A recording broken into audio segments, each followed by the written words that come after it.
Welcome to Jazz Time. JazzTime.com is an online store that buys, sells, trades authentic luxury watches.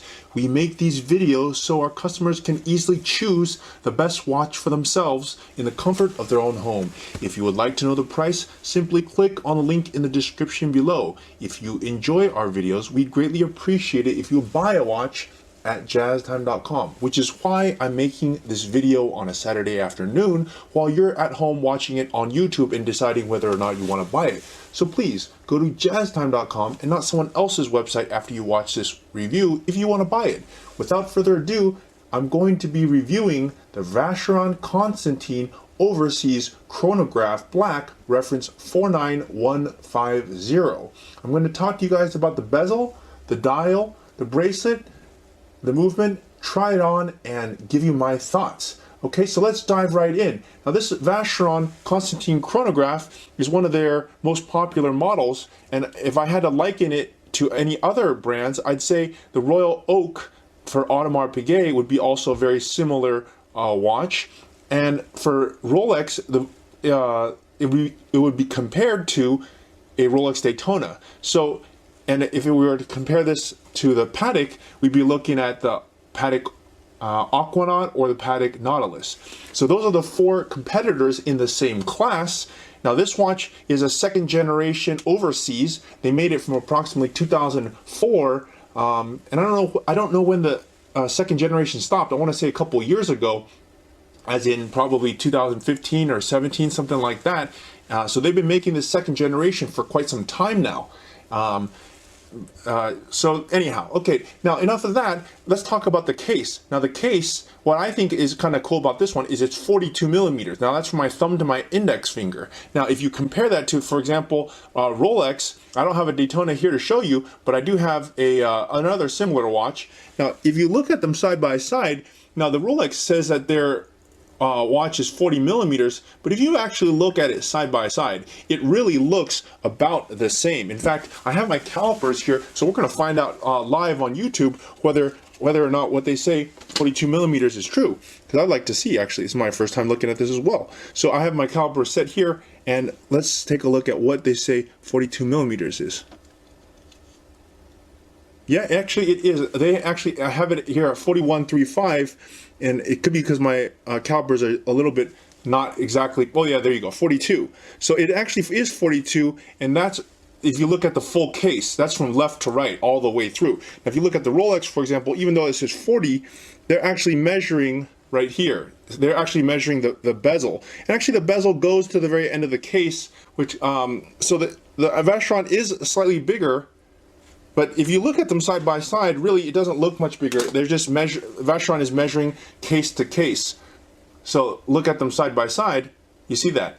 Nonetheless, the Vacheron is bigger. If you notice the dial, it does look slightly larger. I do like that, especially for a sports watch. It's kind of nice to have them a little bit bigger like that. Now I'll bring your attention to this dial. If you look really carefully, you'll notice that it has these like little spots or 3D kind of look to it. Now another watch that does this is the Royal Oak. They have a mega tapestry.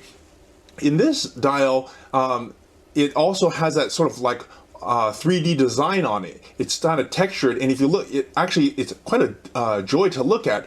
What they call it is a guilloche pattern. Guilloche. I'm not sure if that's the actual terminology, but that's what a lot of people have called this. And if you look at it in that light that I'm just showing you right now, it has a textured look to it. It's almost like a 3D look to it. It's very interesting, and I think you could, if you like that look, this one has it, the Overseas Vacheron, and so does the Audemars Piguet. Now if you want to see what this thing looks like at night, I have actually shining a light on it right there. That's actually what it looks like. If you'll notice, like hour hand and marker hands are a little bit different color than the hour hands. It actually makes it easier to read, in my opinion. I really like that, and it makes this watch look kind of unique. I haven't really seen that before, so that's also very a cool thing about it. Okay, now this watch, of course, is a chronograph, as you see, because you see these three subdials, and it just does it the same way as every other watch, which is you unscrew the top and then you start and stop it. Now I gotta say, it's kind of a zonk for me that you have to unscrew these start stop buttons. I don't really like that. I gotta say, like,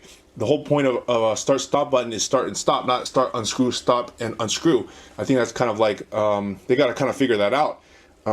Maybe they figured out in a later generation, gives them something to to shoot for. Now, if you want to stop it, you just simply go like this, stop it at the top.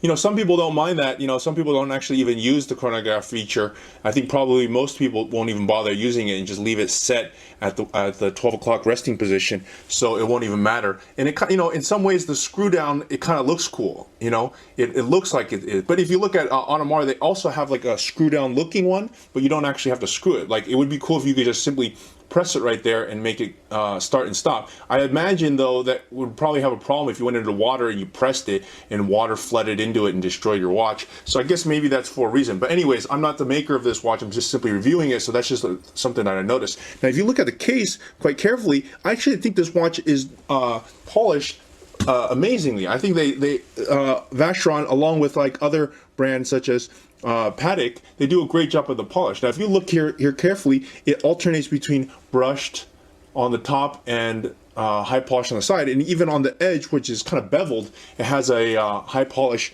on it. And if you look at this bezel, and what you'll also see, I just kind of wipe it off so you can see it more clear, you'll notice that the top of the bezel is high polish, but the case itself is brushed, and it alternates again here with a high polish. I think that's pretty cool. It's a really neat thing that Vacheron does along with this dial, which makes this watch a little bit more unique. All right, now let's talk about this bracelet. Now, I actually am quite a fan of this bracelet, and I want to bring your attention to a couple things on this bracelet. Now, if you look carefully, you'll notice that the bracelet alternates again between brushed and high polish. Can you look at that right there? Like, you see how it's brushed, high polish, brushed, high polish? And they actually have to get in between these sections right there, and I cannot even imagine what they have to do. See, you see where my pinky is pointing to right there? It's like, how do you get your polish machine in between these little arrows to high polish and then brush on the side? I mean, I really think that takes a lot of work. And you know what? If someone brought this to me and they wanted me to polish it, I'd probably just tell them, hey man, I don't think I could do that, because you know, it's gonna have to be all brushed or all polished, because I think that's really difficult. I actually would not know how to do it, but again, I don't work in Switzerland, so anyhow, yeah, that's what I see from this bracelet, and I really like that it's very fluid. I gotta say though, I kind of don't like how each one of these has a screw. That means you could take them off at either the top or the bottom. I gotta say that's kind of a zonk for me. I kind of wish it was like all you know, fixed links and at the very bottom. I kind of, you know, but you know, I'm sure Vacheron has their own reason for that. Okay, maybe it's for the continuity, so it has these like little dots right there, or the little screws right there. I guess that's one reason. You know, I read online somewhere that they call this sort of pattern like a Maltese cross pattern. I don't know, it sounds kind of like nonsense to me. I'm sure Vacheron does it however they want to do it, but you can decide how you see that one. Now let's talk about the bracelet. The bracelet, or the buckle, I'm sorry. The buckle is using a deployment buckle. Now what does that mean? Oh, you know what? Now that I see this, it does kind of look like the Maltese symbol. Doesn't mean they actually derived it from there, but Maltese being the country in Southern Europe, in the islands, it actually does look like the Maltese cross. That could be just a coincidence, I'm not really sure.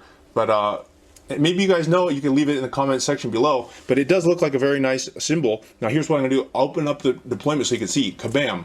And it opens very nicely, and of course kind of like what you expect on this caliber of a watch. Okay, now I'm going to bring your attention next thing to this movement. Now unfortunately you can't see the movement, and this is kind of a zonk for me as well. It's like, why make this amazing movement in the 49150 overseas chronograph if you can't even see the movement? In fact, this movement is kind of interesting in that it has an anti-magnetic automatic in-house caliber 1137, and the magnetic caliber offers protections against magnetic fields of up to 25,000 AM. I don't know what AM stands for, because I'm not a whatever scientist, but I'm sure it means something really magnetic related. Now the movement actually has 183 parts, 37 joules, and a power reserve of 40 hours, and it beats at a frequency of 21,600 VPH. Basically, it means it's a really badass movement, and I don't know why you would cover that up with with a case back like this.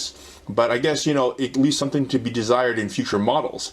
All right. Anyhow, that's pretty much, I've gone through every single part. As I told you, now I want to try it on my wrist and give you my thoughts. As I said before at the beginning of this video, we're actually making this video so customers like you can buy it from JazzTime. We're not making these for the goodness of our heart. No, we're actually making this video for the purpose of making money. So if you like this watch or you think you want to buy it, I would actually hope that you would buy it at JazzTime, which is why I'm sitting here on a Saturday afternoon doing this video. All right. So my thoughts on this are, if you were to compare it to the AP Royal Oak, or the which is, you know, selling at like 20,000 plus, or the Rolex Daytona, which is also selling at 20,000 plus, or the Patek Nautilus, which is selling at like probably 50K plus. You know, this overseas for, you know, less than 20K is actually the cheapest of the bunch, and actually is quite cool. It's unique, it still looks great, it feels great, and it's actually, I forgot to mention, it's also very thin. I think it comes in at 12.6 millimeters, which is quite thin. This is like the size of a Datejust. It's really quite a bargain. You know, I mean, I guess if you can call paying less than $20,000 for your watch, right? At least as of the moment, they're selling in the teens. And you know, you could pick one up at JazzTime, or we could also order you the 3rd generation if you like that. You simply click on the link and buy it at JazzTime, JAZTIME.com. You know, so my thoughts are, you know, I wouldn't call it the best of the bunch, but I certainly would call it the best value for the bunch. It has a high name on it. It's a nice chrono stainless steel, which means it's rugged. And it has the lowest price point. That to me is a really big selling point. I think it's you know, Vacheron is up there with, you know, the big dogs, Audemars Piguet, Patek Philippe, Rolex, and it's actually the cheapest of the bunch. So in that sense, it has the best value. And if you want to buy it, please visit us at jazztime.com, JAZTIME.com. If you want to find out more about the watch you just saw in the video, you can just click below on Show More to see the full description. Then you can check the link next to Model as seen in video, click on it, and you will get to the proper page where you can see all the details. If you're watching on a mobile phone, you have to click on the arrow down on the right hand side below the video to see the full description. If you like this video, please give us a thumbs up. If you would like to share this video with your friends, you can use the share button below and share it on any platform you like. If you have questions, constructive feedback, want to tell us about some mistakes or misspeaks, just write a comment below.